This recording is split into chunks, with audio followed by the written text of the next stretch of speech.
What's the first week been like for you, and then new surroundings and meeting all the guys? It's been fun.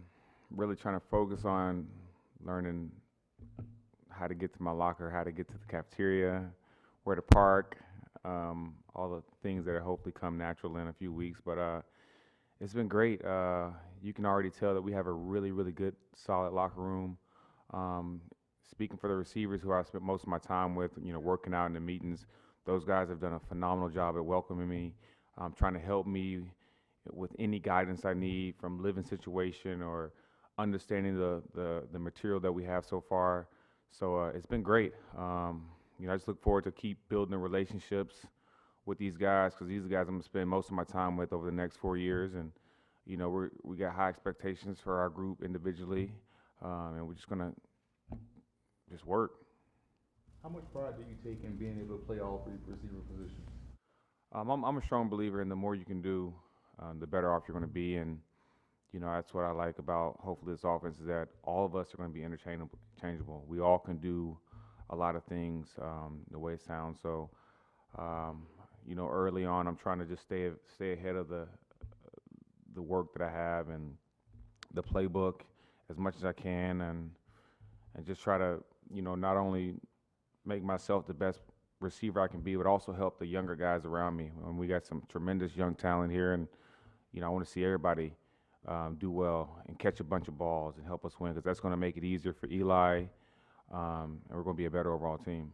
How much does that? Some added motivation, kind of after how it went in Philadelphia, and they struggled to get you in the offense, as their offensive coordinator even admitted to. Do you feel extra motivated to make a strong first impression here? No, not really. I mean, I'm going into my 10th season. I'm just going to be who I am. I have a lot of confidence in my ability and what I can bring to a team.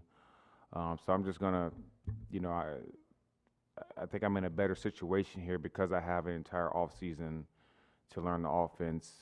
You don't have to, I'm not hitting the ground running in the, middle of a week having to prepare to play on Sunday. So it's kind of a different scenario this time around. But, I'm excited to be able to play ball and get out here and play for a great fan base, a great city, I guess representing 2 states, which is kind of cool, and just win a bunch of games. I know my expectations are high for this organization, and I just want to help build to those championships that I used to watch.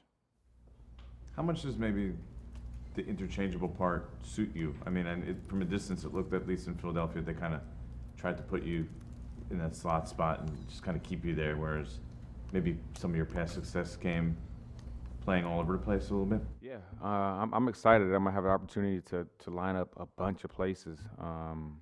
And just looking at the Giants over the past years, we have some incredible, guys like Ingram who can be moved outside, inside, tight end, whatever it may be, and also with Shepard. So when I got into the league, and specifically once I got to Detroit, I was, in 2 receiver sets, I was the Z, and 3 receiver sets, I was the F, and that meant I was all over the place, which required me to learn it all and have high endurance, and hopefully I have the opportunity just to be moved around. I'm going to trust that the coaches are going to put all of us in the best situation to win ball games, and also to allow us to be the best individual player we can be, and then we'll see what happens. Golden, does being traded put a chip on your shoulder at all as a player? I just kind of move forward life. I haven't even thought about it too much, to be honest, because everything just kind of happened so quickly. But, I think my entire career I've kind of had a chip on my shoulder. A lot of people have tried to downplay my ability and what I've achieved in this league, and which is fine with me. And I just continue to show up and play ball. As far as I'm concerned, I feel like I've been one of the more reliable receivers over the, I guess, wow, it sounds a lot, over the past decade, I guess, at this point. And I take a lot of pride in that. I think it's important to be available and durable, and I think I've done a good job at that, and I want to continue to do that. And I feel like my hands and my routes have been pretty good, and my statistics have been pretty consistent for the most part. So I just want to continue to do that, in addition to help win games. Golden, you said after only a few days here, you could sense this is a very solid locker room. How do you know that? I mean, how does a veteran know that after a couple of days? That Well, just speaking with the receivers, I mean, those guys just absolutely welcome me in. And there was, sometimes you deal with envy and, and just a instant competition within the group.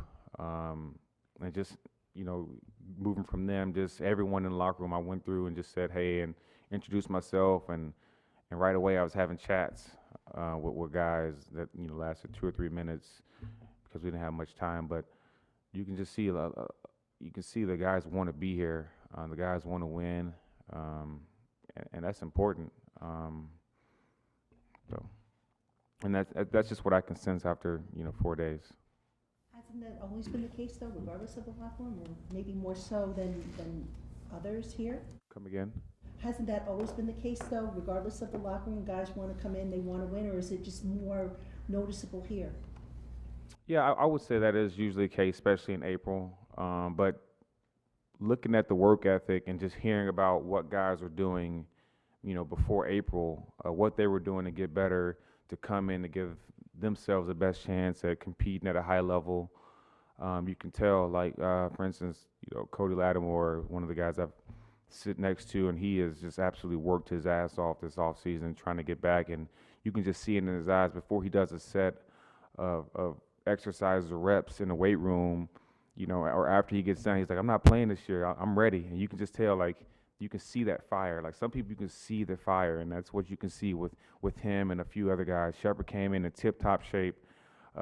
Seems like he's in tip-top shape. Russell Shepard's been awesome. I mean, if you ever get to talk to him, he is hilarious. But just guys are just working, and you can tell that they didn't start working out just on Monday, which is, tells like your giver crap level is high. So. Do you think you have enough? Do you think you have enough components offensively? You think there's enough weapons there? This is still my first week, but I've seen I've seen some highlight films, and we got some serious talent. So I think we're gonna surprise some people, but I don't think it's just gonna happen. I think we got to decide, keep our head down, and just work. Make it harder on ourselves.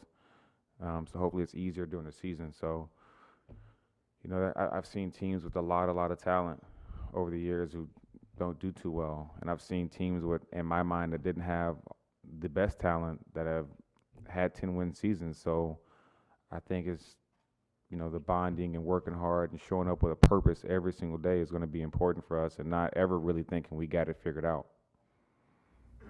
Evan Ingram's talked about guys like yourself and Sterling Shepard having that dog mentality. Normally guys just have that naturally, but for some guys that may be a little bit shy at have it inside them, how are you able to tap that to where everyone across the team has that same mentality going out there on the field? That's a good question.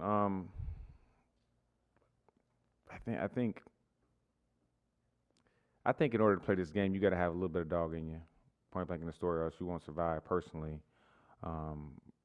But I mean, some guys are going to be the hoorah guys, and some guys are going to be the ones that just go out there and make plays. But ultimately, I want everyone to be themselves. I want them to be the player that they envision themselves being, and I'm going to help bring that out. I'm going to try to motivate guys and try to literally pour all the knowledge that I have into them to give them the best shot. And I hope guys feel like they can talk to me about all that. And if we get into the psychology of it, I can give you how I address situations and how I prepare and what my mindset is going to practice games, and then let them pick and choose what they think is important, and then hopefully it helps them. But I mean, there's more than one way to be that dog or to bring the fierce competitor out of each guy. Golden, you only here a few days, but what's your first impression of Saquon Barkley? I get caught staring at that dude. I'm not gonna lie to you. I mean, the dude is over the top. I mean, just over the last 4 days, over the top competitive, and I love it. I'm talking about, we're doing broad jumps. He's over there, Sterling, how much you broad jump? Whatever it is. Oh, I got you. Oh, bench press. Russ, what'd you do here? Oh, I killed that. Or we played Connect 4 yesterday, and he beat me in like 5 tries because I hadn't played in a while. And then I won a rematch, and he beat me again. It's like, GT, you know my level yet. It's just, you can see that guy is competitive with everything, and it reminds me of a young me. Like, it's either competing or you're not competing, and everything you do, you can just see it. And so hopefully, that catches on to other guys, and we have a team full of competitors. I think it's great, healthy competition that he's bringing, and that's what you want. I mean, the guy is obviously a phenomenal talent. I think has the potential to be one of the best backs to ever play the game, but he's bringing the mentality and the mindset that a championship type organization needs. How much can you help him with the blocking? I mean, because it seems we all look at receivers and look at catches, but a lot of the running game depends on how much you guys do. How much can I help Saquon with blocking? I mean, in the sense that you've been known as a good blocker, Shep's a good blocker. How much can you guys help the running game? Well, I think I can help the running game by blocking my safeties and my corners the best I possibly can. But now teaching Saquon how to block linebackers, I don't know, or You're blocking helping his game. Oh yeah. Oh yeah. I think my mentality is not my man to make the play. It's no doubt that we have a guy who, once he gets to second level, he might not be caught, and it would be a shame that my guy catches him from the backside, or my guy turns that 30-yard run. I mean, that's what should have been a 75-yard touchdown to a 30-yard, first down. So, but I think we all understand how important it is, and how you don't know which play is going to be the big one, especially with Saquon, with the ball in Saquon's hands. You just don't know. So always be prepared. And watching some of the film that I've seen already, you see Shepard down the field blocking. It's just as important as catching the pass in this offense, I believe.